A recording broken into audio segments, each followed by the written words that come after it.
റസൂലുള്ളാഹി സ്വല്ലല്ലാഹു അലൈഹി വസല്ലം വിശുദ്ധ ഖുർആൻ്റെ സ്വഭാവങ്ങൾ, പെരുമാറ്റങ്ങൾ, മര്യാദകൾ, ഇതൊക്കെ കാന ഖുലുഖുൽ ഖുർആൻ, അതിൻ്റെ ആൾ രൂപമായിരുന്നു. സഹാബികളാണ് പറയുന്നത്. വിശുദ്ധ ഖുർആൻ ഇറങ്ങിയിട്ടുണ്ടെങ്കിൽ നബി സ്വല്ലല്ലാഹു അലൈഹി വസല്ലം തങ്ങൾ അത് പ്രായോഗിക തലത്തിൽ കൊണ്ടുവന്നതിനെക്കുറിച്ച് ഇദാ ജാഅ നസ്റുല്ലാഹി വൽ ഫത്ഹ് വറഅയ്ത അന്നാസ യദ്ഖുലൂന ഫീ ദീനില്ലാഹി അഫ്വാജ ഫസബ്ബിഹ് ബിഹംദി റബ്ബിക വസ്തഗ്ഫിറുഹു ഇന്നഹു കാന തവ്വാബ. അവസാനത്തെ സൂറത്ത് അവതരിപ്പിച്ചപ്പോൾ ആ സൂറത്തിൻ്റെ വിധി എന്ത്, തേട്ടമെന്ത് എന്നത് സഹാബികളോട് പറഞ്ഞ സഹാബികൾ ചെറുപ്രായക്കാരനായ അബ്ദുല്ലാഹി ഇബ്നു അബ്ബാസ്, ഇത് റസൂലുള്ളാഹി സ്വല്ലല്ലാഹു അലൈഹി വസല്ലം തങ്ങൾക്കുള്ള മരണവാർത്ത അറിയിക്കലാണ് എന്ന വിഷയം അദ്ദേഹം ഗ്രഹിച്ചു.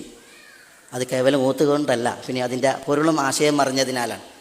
റസൂലുള്ളാഹി സ്വല്ലല്ലാഹു അലൈഹി വസല്ലം തങ്ങൾ ഈ ഇദാ ജാഅ നസ്ർ സൂറ ഇറങ്ങിയതിന് ശേഷം ഈ സൂറത്തിൽ കൽപ്പിച്ചതുപോലെ മക്ക ഫതഹായാൽ, അള്ളാഹുവിൽ നിന്നുള്ള വിജയം വന്നാൽ, ഇദാ ജാഅ നസ്റുല്ലാഹി വൽ ഫത്ഹ് വറഅയ്ത അന്നാസ യദ്ഖുലൂന ഫീ ദീനില്ലാഹി അഫ്വാജ, ആളുകൾ സംഘങ്ങളായി വന്ന് ദീനിൽ പ്രവേശിക്കുന്നത് കണ്ടാൽ.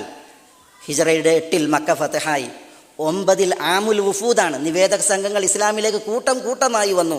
ഇനി റസൂലുള്ളാഹി സ്വല്ലല്ലാഹു അലൈഹി വസല്ലം തങ്ങളെ സംബന്ധിച്ചിടത്തോളം ഫസബ്ബിഹ് ബിഹംദി റബ്ബിക വസ്തഗ്ഫിറുഹു, അതാണ്.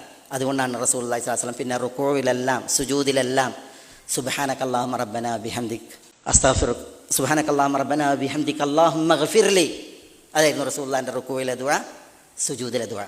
ചില നിവേദനങ്ങളിൽ സുബ്ഹാനല്ലാഹ്, അൽഹംദുലില്ലാഹ്, അസ്തഗ്ഫിറുല്ലാഹ്, അതൂബു ഇലൈഹി, ഇങ്ങനെയായിരുന്നു റസൂലുള്ളാഹി സ്വല്ലല്ലാഹു അലൈഹി വസല്ലം തങ്ങളുടെ ദുആ എന്നാണ്.